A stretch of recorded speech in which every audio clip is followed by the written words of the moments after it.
অসমৰ হিন্দু ধৰ্মৰ মহিলাই ৰাখিছে ৰোজা।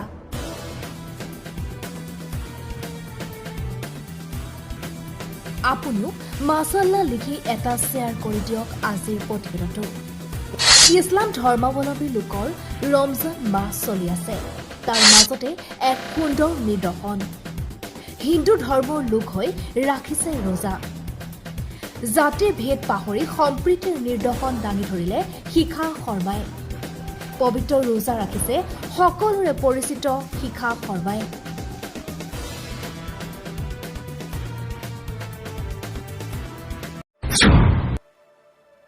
পল্লা প্ৰবাহ একাডেমী হুকমানা উন্নত মানদণ্ড সম্পন্ন শিক্ষাদানৰ প্ৰতিশ্ৰুতিৰে এক ব্যক্তিগত অসমীয়া মাধ্যমৰ শিক্ষানুষ্ঠান।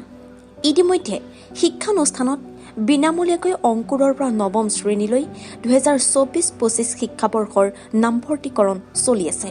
অধিক জানিবলৈ যোগাযোগ কৰক 9101074830 বা 7896517999। আন্নুৰ একাডেমী বৰপেটা ৰোড হাফিজি শিক্ষাৰ বাবে নিৰ্ভৰযোগ্য প্ৰতিষ্ঠান। সাতবইনীৰ টোপ জামতল ৰাষ্ট্ৰীয় ঘাইপথৰ ওচৰত এক ব্যক্তিগত শিক্ষানুষ্ঠান।